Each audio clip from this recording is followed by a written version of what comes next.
Dans le même temps, je ferai recruter 60 000 instituteurs dont j'assurerai la formation ainsi que plusieurs milliers de professeurs.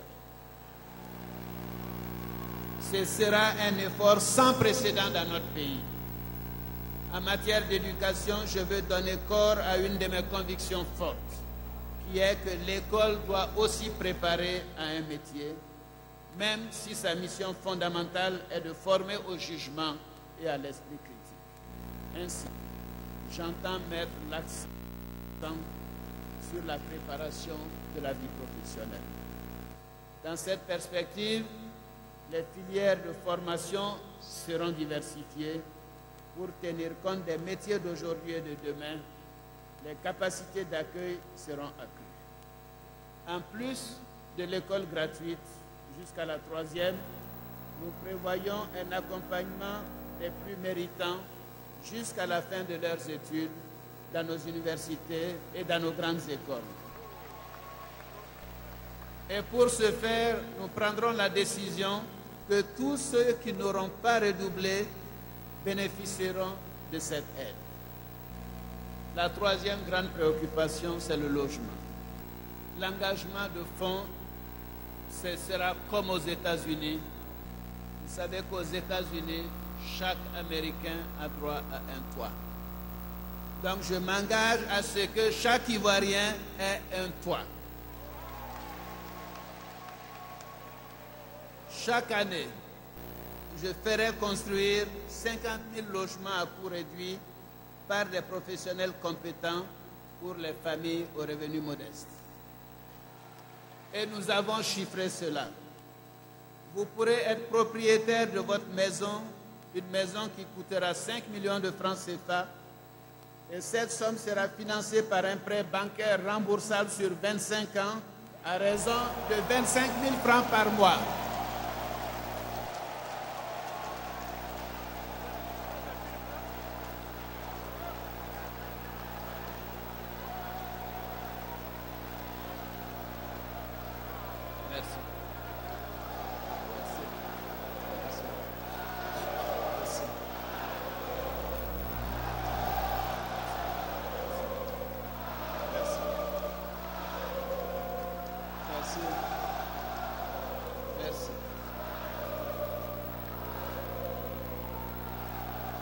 Merci à tous.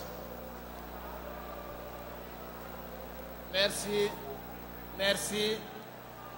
C'est un travail de fourmi qui a été fait. Donc, une maison pour 5 millions avec un prêt bancaire sur 25 ans et une mensualité de 25 000 francs par mois. Dans le même temps, je m'occuperai des conditions de vie des 4 millions de personnes qui vivent dans les quartiers comme Boribana, Gobelé, Accro Miabla, Koumassi Campement, Sagwe, PK18, etc. Chers frères et sœurs,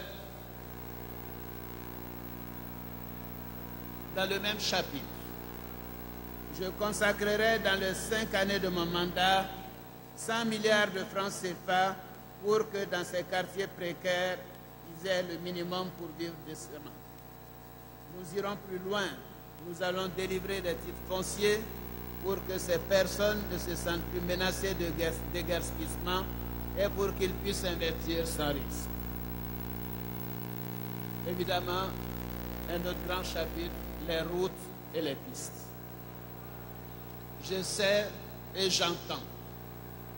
C'est l'une des principales revendications. Je l'ai entendu encore il y a quelques jours, quand je suis allé à Niblekro, quand je suis allé à Bangoro, quand je suis allé à Boisseau, partout où je vais, c'est la même chose. On se plaint de l'état de nos routes. Il y a quelque chose à faire pour sauver notre réseau routier qui connaît une dégradation dramatique. Attendre plus longtemps coûterait plus cher. Donc, ne donnez pas 5 années à des gens qui ne pourront pas réparer les routes. Ici comme ailleurs, j'entends agir vite.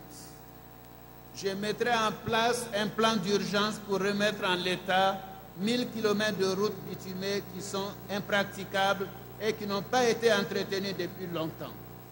Et pour recharger 5000 km de routes en terre. Et nous prévoyons 1500 milliards qui seront affectés à cette opération dont tout le monde reconnaît la nécessité. En plus de cela,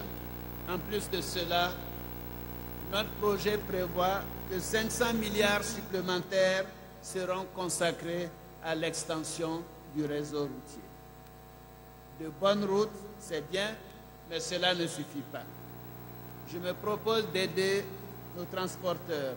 Je voudrais leur dire que nous allons les aider à acquérir de nouveaux camions et de nouveaux autobus parce que notre parc est devenu vétuste.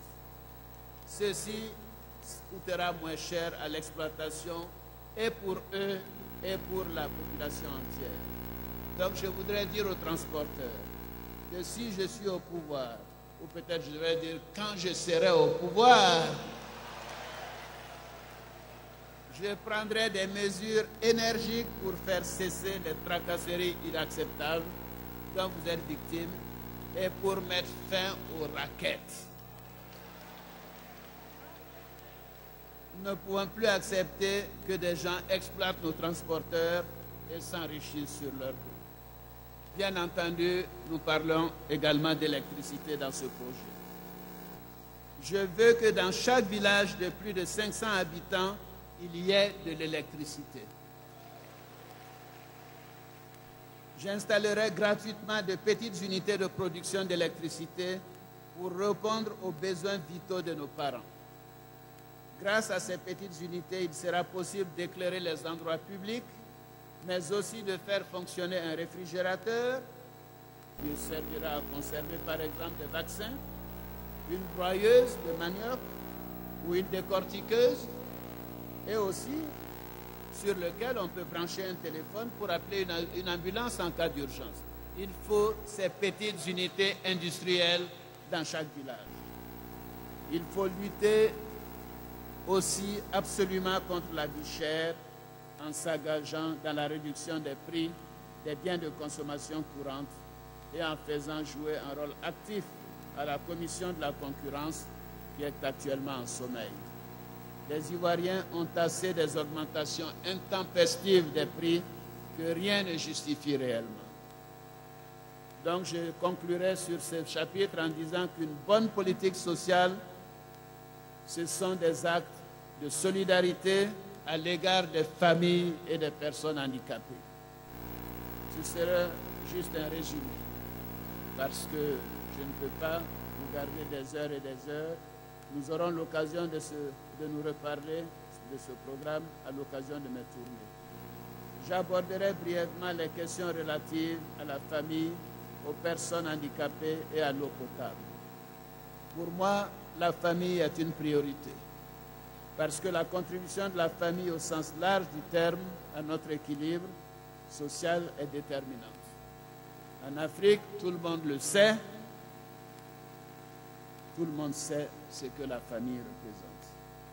C'est le lieu de la solidarité. Cela est d'autant plus vrai aujourd'hui que le pays est confronté à des difficultés énormes. Sans cette solidarité que nous pratiquons tous, je me demande ce que nous serions devenus. Je prendrai donc un certain nombre de mesures en faveur des familles sous forme d'aide à la réinstallation des familles déplacées, la prise en charge des enfants abandonnés. Pour les personnes handicapées, nous devons prendre conscience du fait que le handicap concerne chacun d'entre nous. Il peut subvenir à tout le monde. Donc la société tout entière doit être ouverte à la question du handicap. Nous devons mieux les protéger, les considérer comme des citoyens à part entière, ayant des droits, notamment le droit au travail.